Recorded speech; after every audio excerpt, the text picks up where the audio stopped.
Hey, Stuart Little. This week we are reading chapters 7 and 8 for our book study.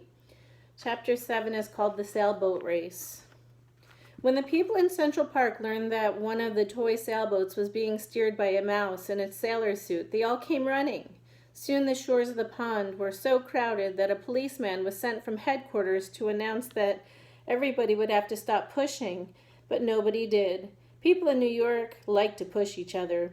The most excited person of all was the boy who owned the Lillian B. Womrath. He was a fat, sulky boy of 12 named Leroy. He wore a big serge suit and a white necktie stained with orange juice. "Come back here," he called to Stuart. "Come back here and get on my boat. I want you to steer my boat. I will pay you $5 a week, and you can have every Thursday afternoon off and a radio in your room." "I thank you for your kind offer," replied Stuart, "but I am happy aboard the Wasp, happier than I've ever been before in my life." And with that, he spun the wheel over smartly and headed his schooner down toward the starting line, where Leroy was turning his boat around by poking it with a long stick, steady for the start of a race. You can see down there.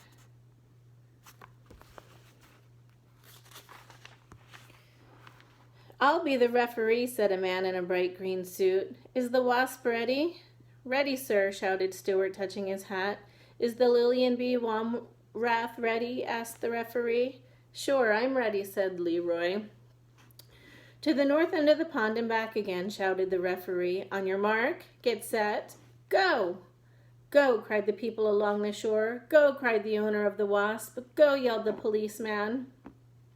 And away went the two boats for the north end of the pond, while the seagulls wheeled and cried overhead, and the taxicabs tooted and honked from 72nd Street, and the west wind, which had come halfway across America to get to Central Park, sang and whistled in the rigging and blew spray across the decks, stinging Stuart's cheeks with tiny fragments of flying peanut shell tossed up from the foamy deep.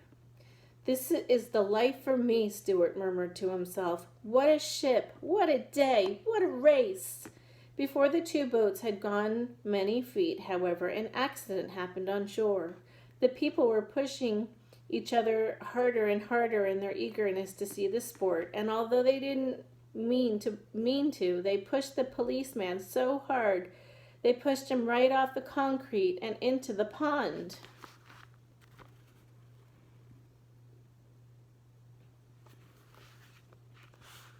He hit the water in a sitting position and got wet clear up to the third button of his jacket. He was soaked. This particular policeman was not only a big, heavy man, but he had just eaten a big, heavy meal. And the wave he made went curling outward, cresting and billowing, upsetting all manner of small craft and causing every owner of a boat on the pond to scream with delight and consternation. When Stuart saw the great wave approaching, he jumped for the rigging, but he was too late. Towering above the Wasp like a mountain, the wave came crashing and piling along the dock. The deck caught Stuart up and swept him over the side and into the water, where everybody supposed he would drown.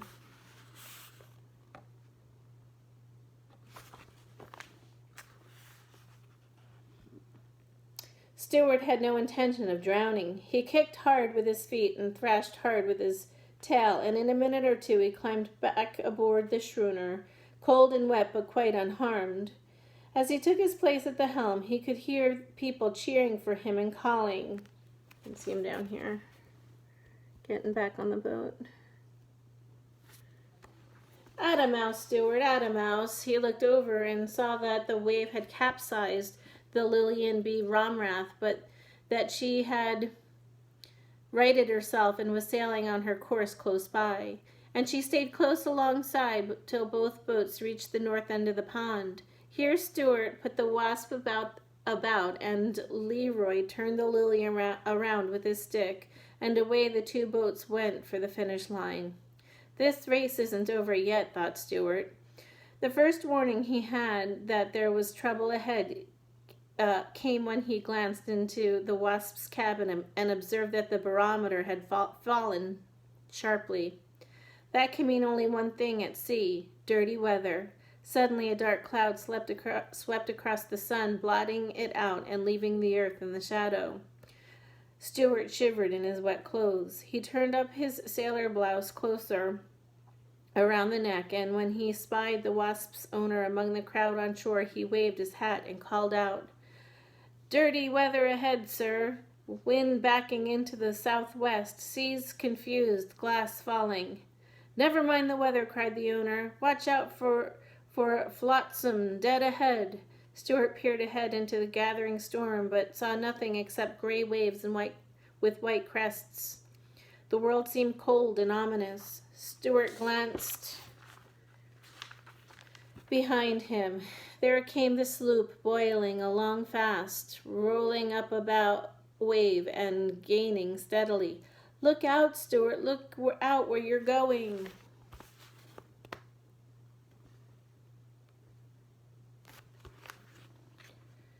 Stuart strained his eyes, and suddenly, dead ahead, right in the path of the Wasp, he saw an enormous paper bag looming up on the surface of the pond.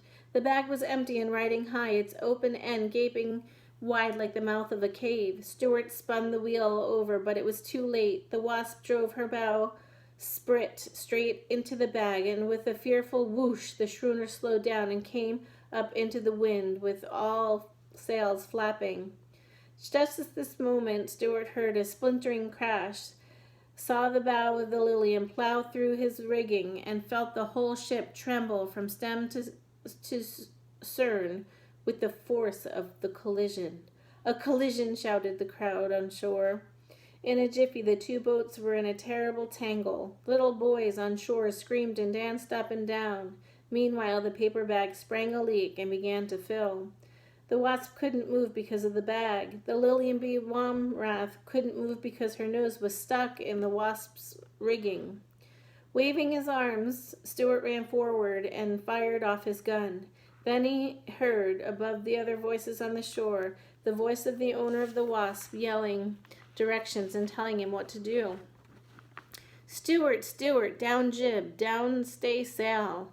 Stuart jumped for the halyards and the jib, and the forestaysail came rippling down. "Cut away all paper bags," roared the owner. Hard to see what's going on with that picture.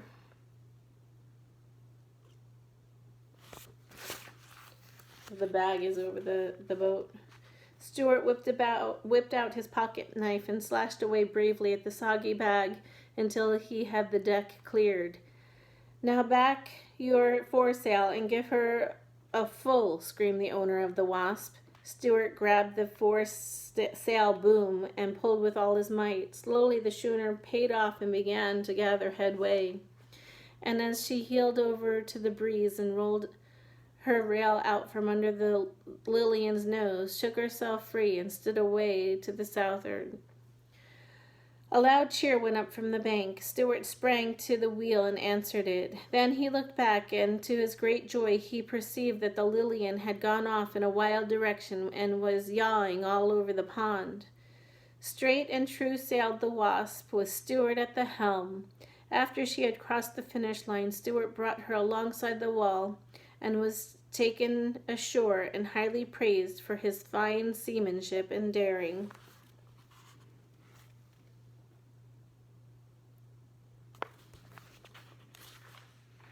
The owner was delighted and said it was the happiest day of his life.